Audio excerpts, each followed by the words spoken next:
Hola, soy Miguel Ángel Copado y estamos en un nuevo vídeo de la asignatura Diseño de herramientas de procesado de chapa y estampación.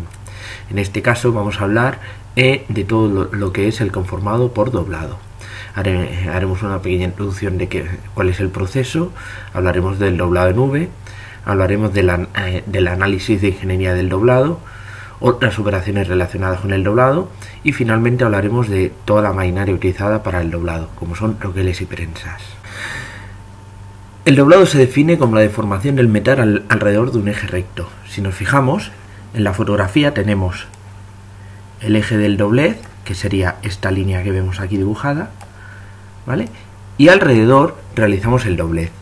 Esto genera que la parte interior del doblez, esta parte de material que vemos por aquí, se comprima y en cambio la parte exterior al doblez, la parte de aquí, se estire. Eso se produce alrededor de lo que llamamos plano del eje neutral. ¿Qué quiere decir plano del eje neutral?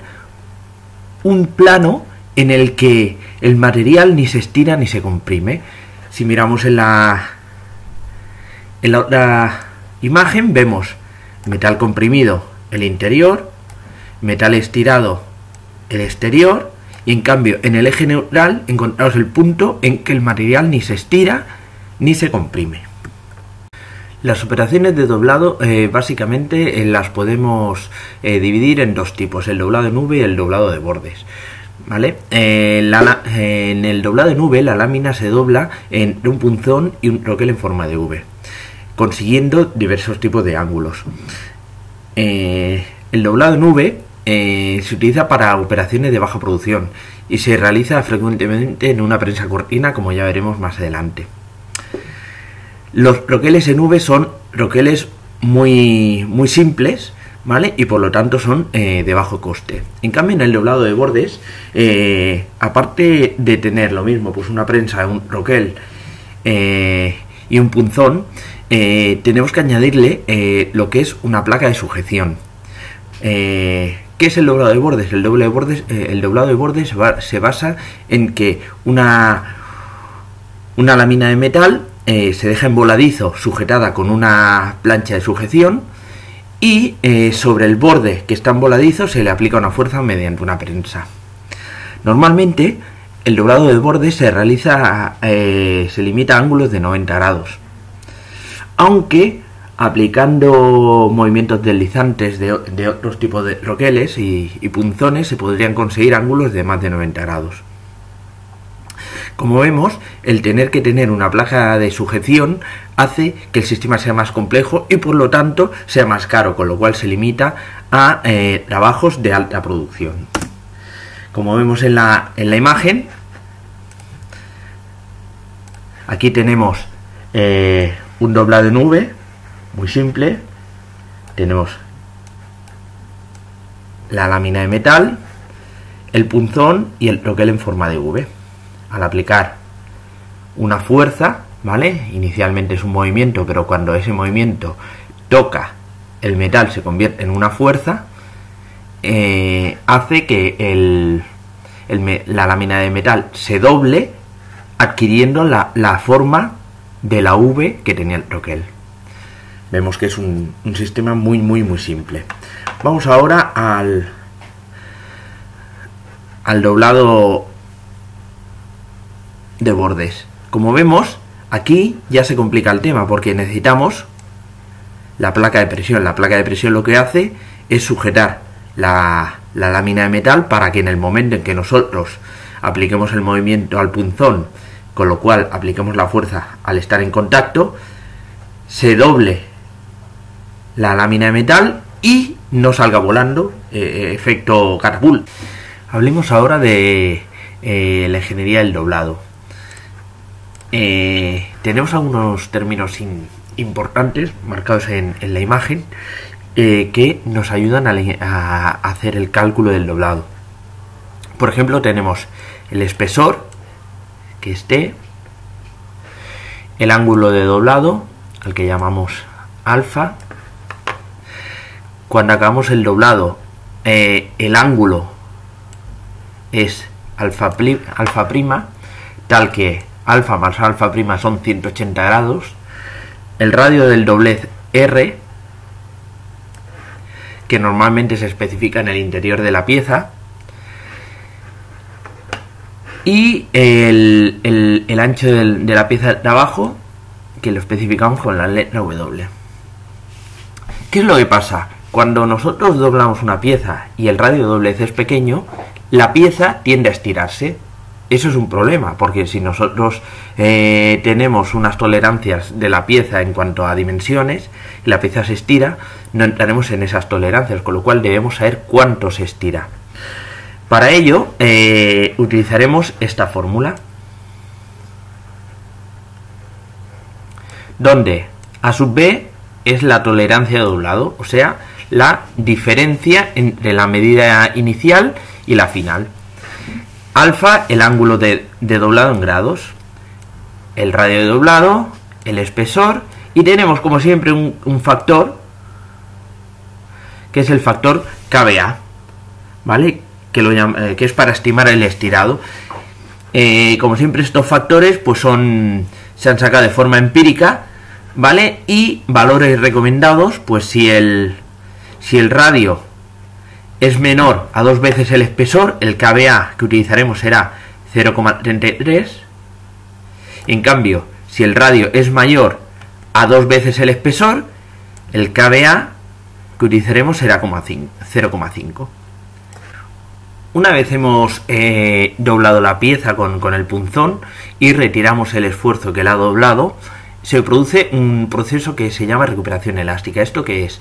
Pues que toda la deformación elástica que hizo el material inicialmente, ¿vale?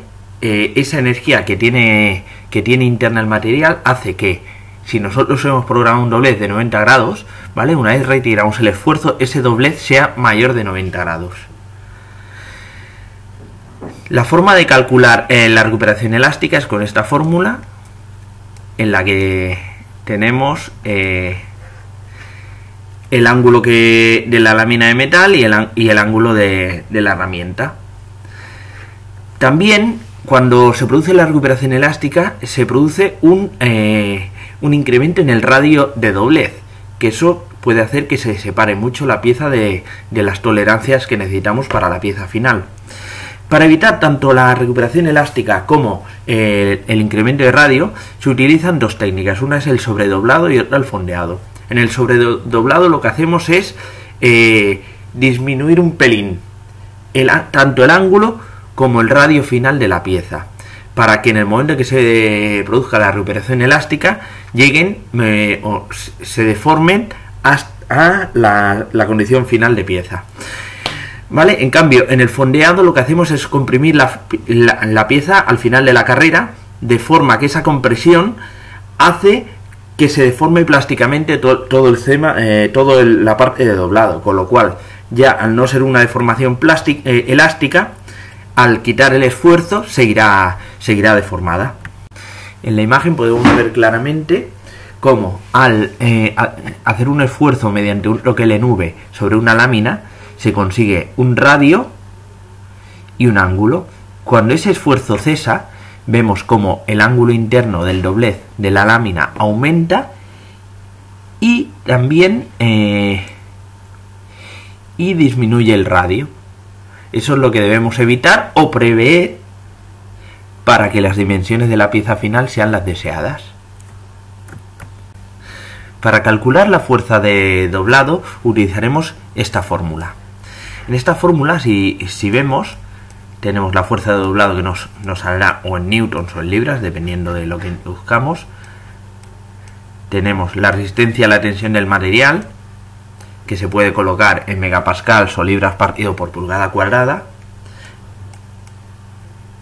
El ancho de la pieza, el espesor de la pieza y la dimensión del troquel abierto en milímetros. Esta dimensión la podemos ver en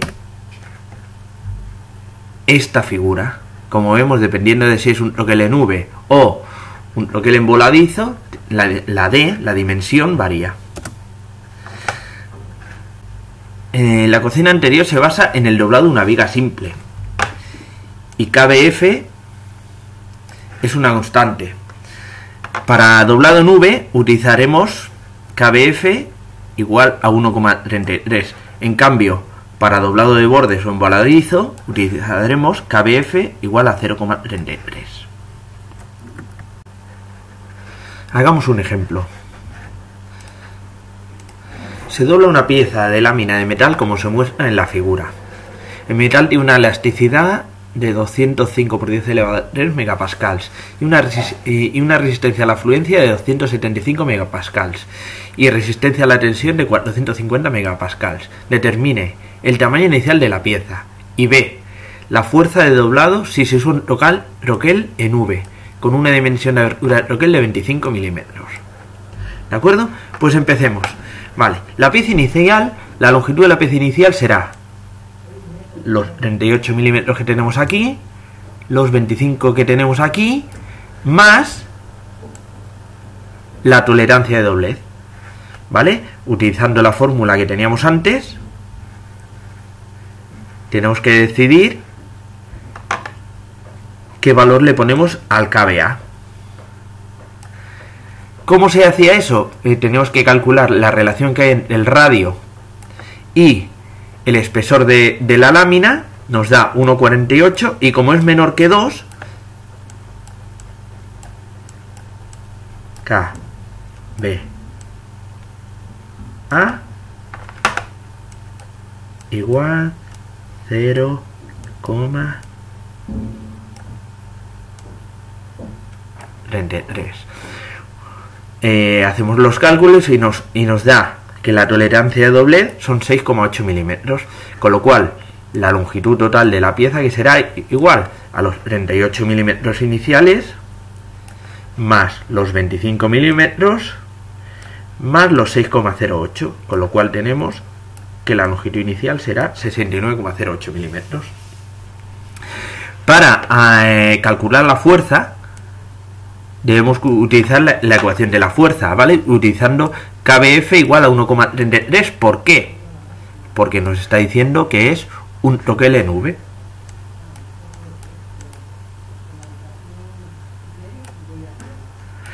Si utilizamos esa fórmula, obtenemos que la fuerza son 10.909 newtons. En cuanto a otras operaciones de doblado, tenemos varias. La primera de la que vamos a hablar es el formado de bridas, ¿vale?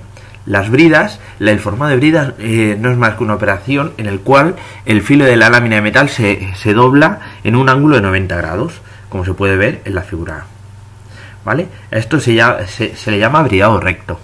A veces no se realiza mediante un eje recto, sino que se utilizan formas curvas. En el caso B sería un bridado estirado y en cambio en el caso C sería un bridado contraído. También tenemos otras operaciones de doblado como son el doblez, el engargolado y el rebordeado.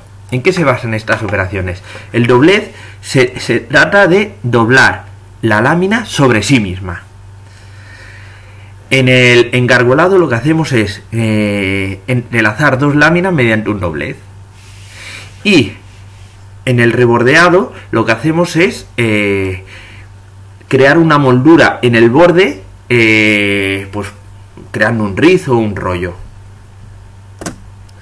Y otras operaciones podrían ser, por ejemplo, el doblado en canal, como sería la opción A, el doblado en U, doblado al aire, doblado escalonado, el E, muy importante, doblado coarrugado, como vemos es un proceso lineal, ¿vale? La lámina va avanzando en esta dirección y la prensa, junto con el troquel, va deformando la lámina. Y por último, el formado de tubos. Bueno, y aquí lo dejamos hoy. Nos quedará sobre este tema hablar de la maquinaria, todo lo que son troqueles y prensas, que lo realizaré en un siguiente vídeo. Pasadlo bien y espero que os haya gustado. Un abrazo.